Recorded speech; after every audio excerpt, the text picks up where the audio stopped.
Welcome back to the channel, and before we get started, any of y'all happen to be attending Blade Show 2024 in Atlanta, if you happen to come across this ugly mug, please come say hi. I don't bite, I promise. I love meeting you guys and girls. We met a bunch of y'all last year. Hopefully we'll meet even more y'all this year.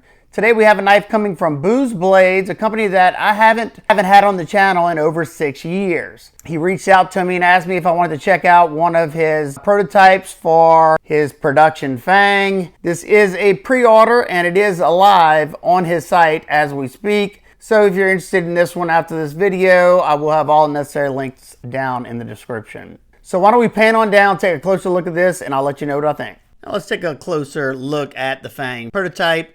This right here is a pre-order and he's expecting delivery in mid-June 2024, so very soon. These come in at $280 and let's see what we think. I personally love its slim and sleek profile, making it a very easy one to carry, just like its brethren, the Smoke. That's what I liked about this one so much, and it's nice to see it carried over in the Fang. It's also nice and lightweight while still being a full-size EDC knife at 8 inches long with a 3.6-inch blade of Bowler M390 steel. This is going to be an outstanding utility cutter. You can make super fine, precise precision cuts with that needle-like tip. And in hand cuts, you're going to have full power from heel to tip due to that straight edge. This one has a beautiful raw stone wash finish. Nice little top swedge to thin out that tip. You got a nice full flat ground blade. And even though it's a short grind height, they still managed to get it down nice and thin at around 15 thousandths behind the edge. So it should still slice very well. However, being this is a prototype, we will not be doing any of the usual testing because it's not in the correct steel anyway. You have a well-executed sharpening choil. That plunge goes all the way to the back right here, so you're going to have tons of sharpening life before to widen up. And as you can see, you have a nice flat spot right here that allows you to choke right up to that edge for some nice fine control, so you can get right up to whatever you're cutting. Or if you want, you can choke back. Now let's close it up and take a look at the deployment action of this knife. You have a pretty prominent front flipper tab and a nice long blade hole. You do have some jimping up top and it does grip the finger nicely. I would have liked a jimp a little bit closer to the end right there. Not all the way to the end, but a little bit closer. However, that said, it's still very, very easy to front flip for me, and I'm not always the best front flipper. I can also do the knuckle roll. I don't think I can do the reach around. Yeah, I can. You just got to be careful that you're not grabbing that lock bar. And it's a very slender handle as it is, but it can be done if that's something you want to do. It is riding on ceramic bearings with a ceramic detent ball, giving it a nice smooth action. And I was kind of worried because that long hole, you don't have a whole lot of room underneath there. But I can easily reverse flick it, no problem. You know, maybe if you had fat sausage fingers, it might be a little bit difficult for you. But for me, A-okay. And it has a very well-tuned detent that allows me to reverse flick it nicely. And also a nice positive front flip. And he's able to do that by dialing the detent more for the front flipper. But because of this longer hole, it allows you to flip it a lot easier than, say, a short hole would.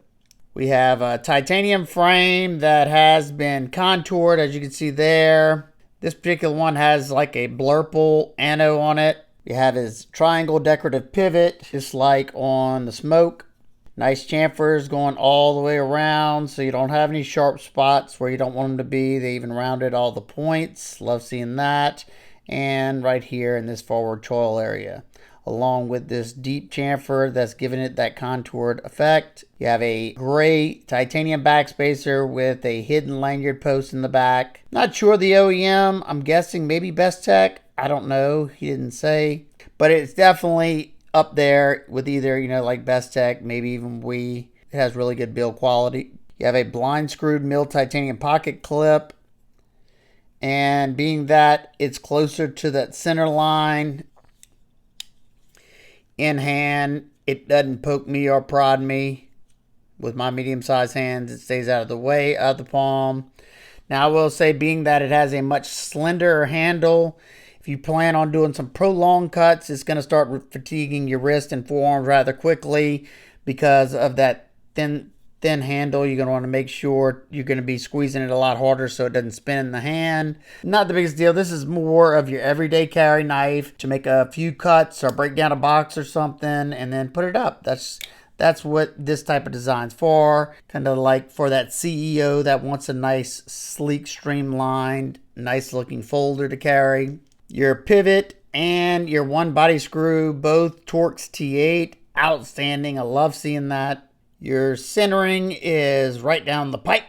And you have tons of internal milling on the top and on the bottom to bring down the weight. And for an 8-inch knife, this thing is a featherweight at 65.7 grams or 2.31 ounces. Outstanding. And your balance point is right in that choil area. Not bad at all because this thing's already super lightweight. It's very nimble in hand. Lockup on this one's about 40%. You do have a hardened stainless steel lock insert in there to prevent titanium on hardened steel contact. Access to this lock bar is outstanding because this comes down lower.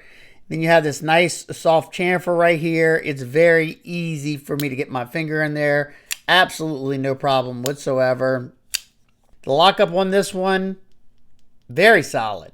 Now, of course, because of how slender it is, I can muscle flex side to side, but no movement in that pivot area at all.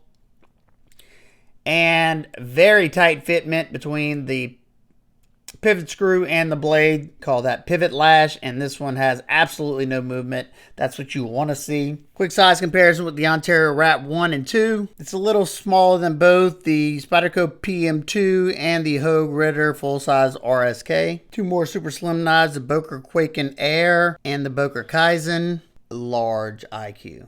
And lastly, we have the Benchmade 940 and the Quiet Carry. Nitpicks and complaints, I don't have a whole lot. Maybe tap for lefties, so wouldn't exclude that part of the market.